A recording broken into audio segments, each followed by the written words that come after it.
just wanted to come on with a little quickie video because I know it's been better part of a week since I did one, and finally have something I want to talk about. First order of business, got a couple of new subs, which is always lovely. That's nice. Two fantastic young gentlemen who were in the stream the other night, and they were just really awesome to me, and they both subbed, and that was great. I can't remember their names, unfortunately, but because they really like my PSN name, you know, really terrible PSN names. You know what you're gonna do. I said they were Twitter names, so that's probably different because I think they're both Xbox guys. But they actually made me think of this video, so it's slightly dedicated to them. Why is it that Xbox, and I think both generations of Xbox, you know, X1 and 360, have both got an actual Twitch app that just does Twitch, whilst PlayStation didn't get Twitch till PS4, and the Twitch it has got is gimped to PS4. Now it is quite good because if you're on PS4 gaming, anybody just needs to go PS4, boom, your stuff comes up more automatically. But the downside of that is, if I want to watch somebody who's streaming a game from Xbox, or if I want to watch Kind of Funny, you know, or an IGN stream or something on Twitter, on Twitch, don't have a hope. I can't even watch if I want to watch Up at Noon, you know, the brand new Up at Noon, on Twitch, I'd have to do it on my phone. I can't do it on my PS4. Thankfully they put it on YouTube anyway, but that's beside the point. There's a certain amount of functionality that we're losing because we have this gimped version. Food for thought, I think. And then it got me thinking, you know what else is wrong right now? It's the fact that communities, you know, it was a great idea, Sony, it was a lovely idea, you know, get your mates together in one space and go, yay, together we can talk, you know, and, you know, the ones you talk to the most you can have is a little sort of friend grouping, that's nice. And then if you have any particular interests, boom, you can set up this wider thing and invite people. I mean, I myself, as some of you out there will know from being avid channel watchers, that I set up a Zembloke space, you know, for all my various channels. So then, you know, like, if you're into my Twitter, my Twitch, or my YouTube activities, you can come there and you chat, and that's great. There's only one problem with the whole communities thing. You can't find them, Sony. Seriously. There is no search facility. You can search for somebody who might be part of the group, and if you do find that somebody who's magically part of it, then there'll be a listing for it, and then you can hit that listing and then you'll be there, or you can get an invite. But you can't actually type in anywhere on the PSN, and I've looked anywhere at all, the name of the community, and boom, you're there. It's not going to happen. That's why I missed out on the Kind of Funny Community Part 1. Because I know this, what I found myself having to do was look for Kind of Funny Community 2, look for Greg Miller, thankfully I know his PSN, well, who doesn't, you know, and boom, I was there. But I mean, a PlayStation Access stick-up one, how in the name of... how are you supposed to get into these things, Sony? If you can't find them, you can't get in. It's very well... It's all good... I'm so angry. It's all well and good you saying, if you build it, they will come. How about you actually give us a road to drive the car up to the baseball field, huh? But... on a more positive note, just a matter of days till I get my Assassin's Creed Syndicate, and I'm getting quite excited now. Things are really moving on with that game. All the historical figures they got wrapped up into. I mean, you're going to be having the adventures are going to be including like Queen Vic herself, like Charles Darwin and guns, and oh my god, it's like, there's even going to be the Jack the Ripper DLC, which looks like it's going to be fun. But that brings me back down to a point I wanted to talk about a couple of days ago, but I just never really got it together. I was just such a busy little boy that I never actually managed to make a video on this. But I'm going to briefly touch upon it now. And that is the whole microtransactions on top of DLC malarkey.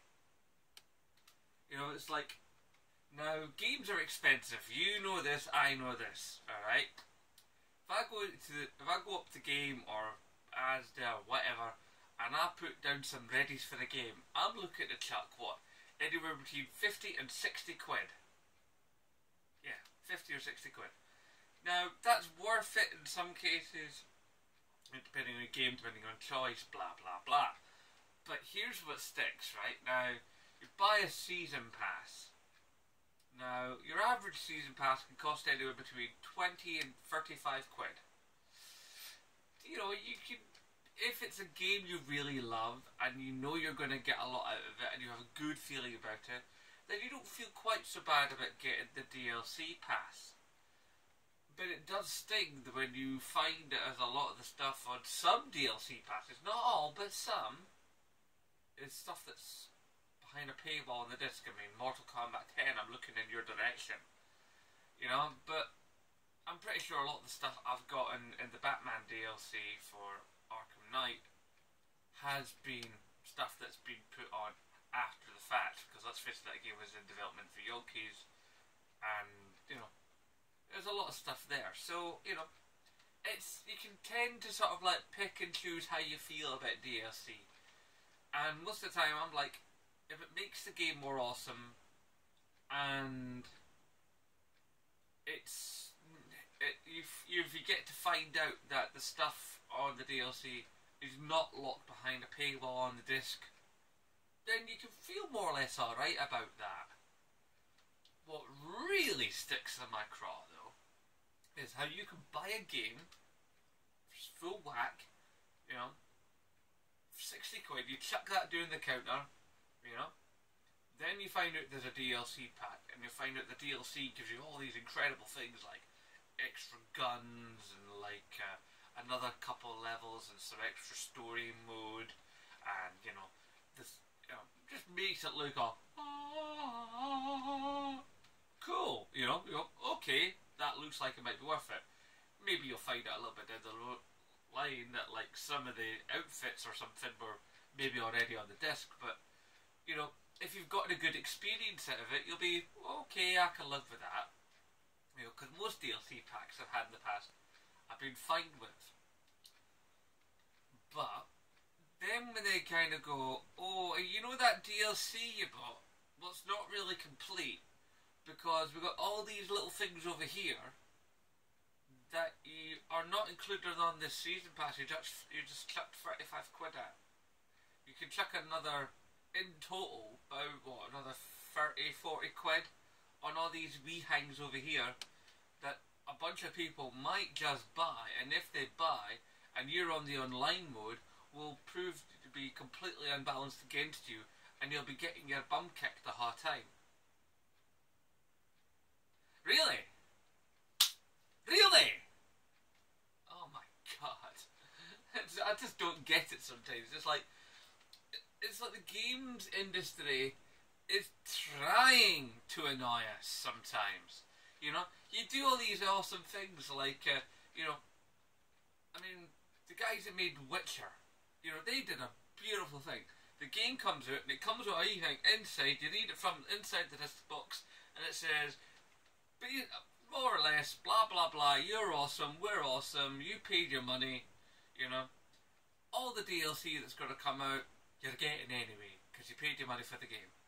And I'm like, beautiful, that is a beautiful, beautiful thing. Admittedly, I don't own The Witcher, which doesn't really appeal to me, but it is a quality game, and a quality bit of software, you know. And I know a great many people who have a ton of fun with it. And that new bit of DLC just looks incredible.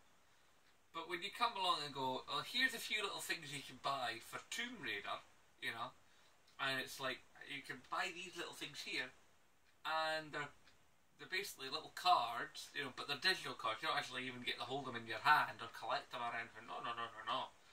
It's like they're only digital, and then what happens is they're all one-shot deals. So you buy this card, you play the card in the game, and then you basically have chucked your money away because it's a little thing that happens one time, and you know what happens if you have a connection issue or you have a power issue, or you end up in a lobby with people who are just, you know, dicking about. Then, like, you've wasted your money, you've wasted your time, and you've literally, you know, just, you know, you've got nothing. You've got a hole in your finances. You know, you've got space taken up on your hard drive, and then you've got this thing you've put out into the PSN or whatever, or on the Xbox Live, and then you're just feeling like an idiot because you've got this thing and it's doing nothing. I just don't understand this thinking. And I would implore you, fans of Tomb Raider, fair enough, buy the season pass. You know, obviously buy the game. But dinner, for the love of gaming, for the love of the gaming community, you know, don't buy these microtransactions afterwards. You know, I don't care how tasty they look. I don't care what buffs they offer. The fact of the matter is, once the developers go, oh, well, they accepted that. What will they accept next? Ooh. You know, it's very interesting to see this stuff. I mean, considering, you know, Season Pass when they first happened. The first one I think was like one of the Mortal Kombats. I think it was like a tenner you paid for it, and you got a boatload of stuff. I've seen some DLC packs for some games, and you're like going, well, I've not really got that much for my money, you know. And when you find out later, there's like the latest Mortal Kombat, half the stuff you bought, half the stuff you're getting on the DLC was already on the disc. You know. So to recap, yay new subscribers, yay the Twitch channel, but could be better if I could actually access proper Twitch properly on my PS4. Yeah. Then it's also a case of yay for Assassin's Creed. It's looking awesome. But we're watching Ubisoft. We know you've done some stuff in the past, so careful. Yeah. There's lots of going on. I've talked for quite a few minutes. I know I've kind of rambled a bit. I came on here only to talk about two things. I've ended up just going things. But, you know, sometimes you just get inspired and you just boom go with stuff. Yeah, so that should do it. And basically, I'm just being here, waiting for AC Syndicate and waiting for Fallout 4 and being excited and hoping that I can get the money together for PlayStation VR, because that's looking more exciting by the minute, as is No Man's Sky, which I think No Man's Sky is going to be incredible on PlayStation VR. I don't think they'll come paired together, but they will be incredible together. Oh. Anyway, I'm going to end this now before I think of something else to say and drag this video on for another 10 minutes. Because this is getting a bit ridiculous. I don't know how long I've been going, but I reckon I've been going at least 10 minutes, if not 15. So I'm going to put you at your misery and let you go. Anyway, so you know how I roll this. Please remember to rate, favourite, comment, share and subscribe. And of course, as always, I no bother.